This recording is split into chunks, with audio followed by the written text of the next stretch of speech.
Hello student, welcome to Bishop Academy online classes. Dear student, today in this part of video, I am going to discuss the next accounting concept on which the gap मतलब जो principal accounting principle है वो applicable होता है। अब आते हैं आपको अकाउंटिंग पीरियड कॉन्सेप्ट के बारे में। The accounting period refers to the span of time at the end of which the financial statement of an enterprise are prepared. यानी कि जो बिजनेस फर्म होते हैं वो एक उनका पर्टिकुलर टाइम होता है जिसमें वो क्या करते हैं, प्रिपेयर किए जाते हैं। जैसे हम 1 साल का अकाउंटिंग पीरियड लेते हैं, जैसे हम अकाउंटिंग जो पीरियड लेते हैं वो आपका अकाउंटिंग पीरियड आपका क्या होता है कि 1 अप्रैल और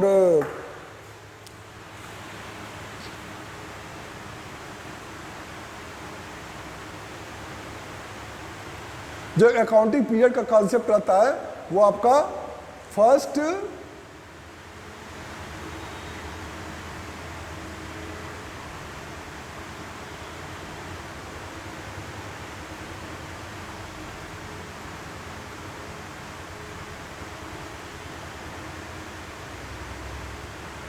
अप्रैल to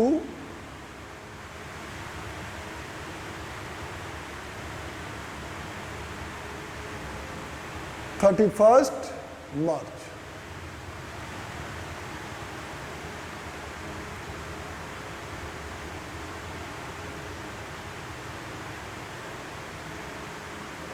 first April to 31 March हम अकाउंटिंग पीरियड लेते हैं।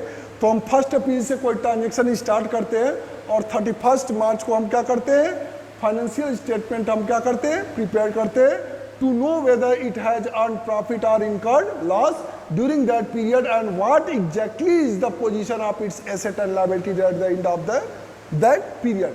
तो ये अकाउंटिंग पीरियड का कॉन्सेप्ट होता है। हम कोई अकाउंटिंग पीरियड लेते हैं, या तो आप 1 अप्रैल टू 31 मार्च लें या फिर आप 1 जनवरी टू 31 दिसंबर लें। मतलब कोई भी हम, चूंकि ये एक फाइनेंशियल ईयर होता है, बैंक का भी यही फाइनेंशियल ईयर होता है और कई फाइनेंशियल इंस्टीट्यूशन या कई बिजनेस इंस्टीट्यूशन का भी यही अकाउंटिंग पीरियड, मोस्टली जो ये कॉमन अकाउंटिंग पीरियड है ये 1 साल का आपका अकाउंटिंग पीरियड है। हर साल आप ऐसे ही आप अकाउंटिंग इतने ही अकाउंटिंग पीरियड के अंदर आप करते हैं। तो ये आप अकाउंटिंग पीरियड है, चूँकि हम एंट्री करते हैं उसका एक क्रोनोलॉजिकल रिकॉर्ड होता है time to time, year wise year, तो इसलिए हम इसका यूज़ करते हैं।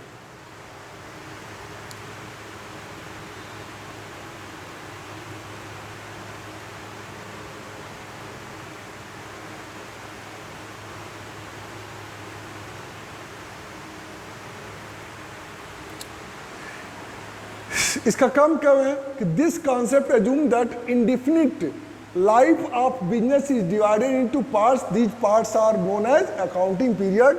हम हर एक आदमी का एक लाइफ होता है ना, जैसे इंसान का लाइफ है कोई 70 साल, 60 ईयर्स, 70 ईयर्स, 80 ईयर्स उसकी लाइफ टाइम है, लाइफ स्पैन है। जैसे हर एक आदमी का लाइफ स्पैन है, वैसे ही बिजनेस का भी एक लाइफ स्पैन होता है। और उस लाइफ, जैसे आप अपने लाइफ स्पैन को कई पार्ट में बटा हुआ है, इसीलिए तो हर साल आप बर्थडे मनाते हैं। जब वो आता है आपका साल, वो दिन, तो आप बर्थडे मनाते हैं हर साल। तो आपका लाइफ स्पैन आप करते हैं, हर 1 साल बाद आपका बर्थडे आता रहता है। तो वैसे ही आपका यहाँ पर भी जो एक बिजनेस होता है उसका भी एक लाइफ स्पैन होता है। उसका जो रोल होता है वो कई इनटू पार्ट में वो डिवाइड होता है बिजनेस का। क्यों? क्योंकि आपका बिजनेस भी एक आर्टिफिशियल पर्सन की तरह से होता है। उसमें भी आपका सिल्वर जुबली, गोल्डन जुबली उसमें भी मनाई जाती है, उसकी भी एनिवर्सरी होती है कि कितने साल हो गए बिजनेस चलते हुए, ठीक है ना। तो इस तरह की चीज़ें होती है कि this concept assumes that indefinite life of business is divided into parts. These parts are known as accounting period. It may be 1 year, 6 months, 3 months, 1 month, etc. But usually 1 year is taken as one accounting period, which may be calendar year or financial year. तो अक्सर जो इसका हम accounting period का concept है वो आपका या तो 1 साल का होता है, 6 मंथ का होता है, या 3 मंथ का होता है, 1 मंथ का होता है, एक्जेक्टली एक्सेट्रा। लेकिन बट यूजुअली जो बिजनेस के पर्पज से हम जो यूज करते हैं वो हमेशा 1 ईयर ही लिया जाता है, 1 साल का कॉन्सेप्ट लेते हैं, जिसमें 2 ही कॉन्सेप्ट होता है, या तो आप कैलेंडर ईयर लें 1 जनवरी टू 31 दिसंबर, या फिर आप क्या लें फाइनेंशियल ईयर लें 1 अप्रैल टू 31 मार्च। इसकी इंपॉर्टेंस क्या होती है? It helps in predicting the future prospectus of the business. It helps in calculating tax on business income calculated for particular time period. It also helps bank, financial institution, creditors, etc. analyze the performance of business for a particular period. It also helps in business firms to distribute their income at regular intervals, dividends. तो इस तरह की चीज़ों को calculate करने में हमको help करता है अकाउंटिंग पीरियड। अब नेक्स्ट आता है आपका कास्ट कॉन्सेप्ट। कास्ट कॉन्सेप्ट क्या कहता है कि the cost concept required that all assets are recorded in the book of accounts their purchase price which includes cost of acquisition, transportation, installation and making the asset ready to use. यहाँ पे जो concept है इसमें आपको थोड़ा सा ये जानना जरूरी है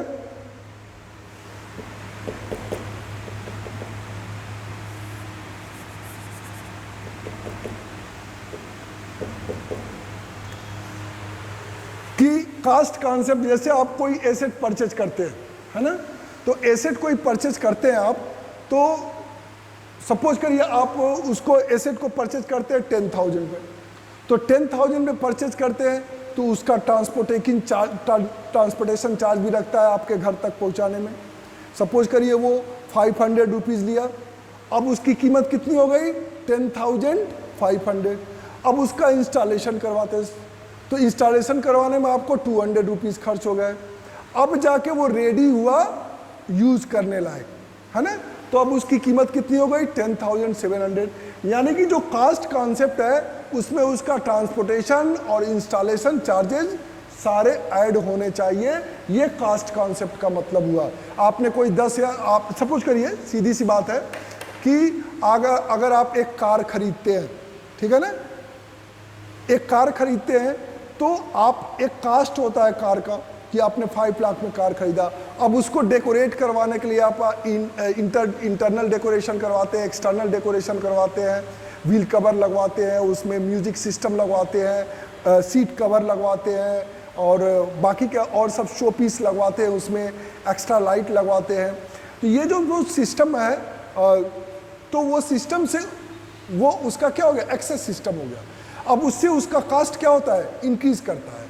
तो ये चीज़ आपके कास्ट कॉन्सेप्ट में आती है। यानी टोटल कास्ट सपोज करिए उसमें आपका 50,000 एक्सपेंस हुआ तो उस 50,000 प्लस 5 लाख 50,000 उसका कास्ट कॉन्सेप्ट होगा।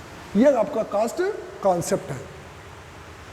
नेक्स्ट आपका ड्वेल एस्पेक्ट कॉन्सेप्ट है। यानी कि dual aspect is the foundation और basic principle of accounting. This concept states that every transaction has a dual or two-fold effect and should therefore be recorded at 2 places. In other words, at least 2 accounts will be involved in the recording of a transactions.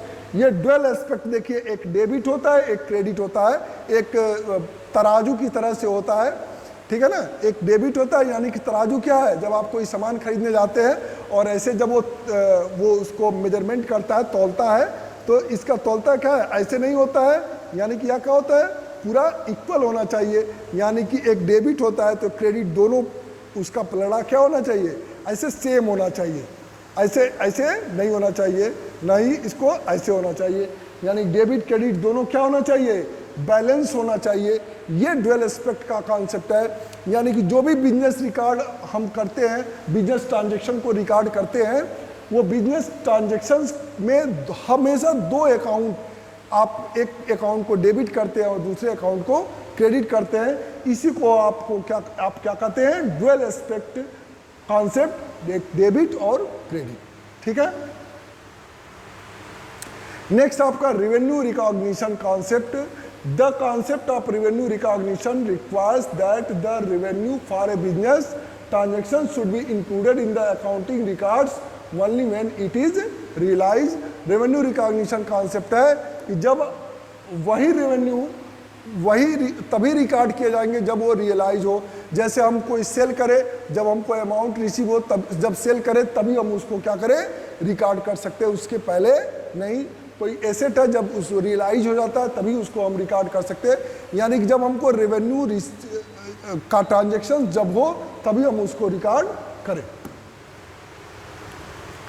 Next आपका matching concept, this process of ascertaining the amount of profit earned or loss incurred during the particular period involves the deduction or related expenses from the revenue earned during that period।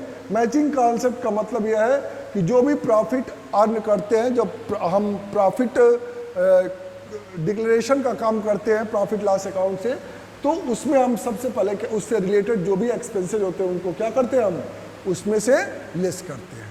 ये आपका matching concept होता है। ठीक है, thank you, have a nice day.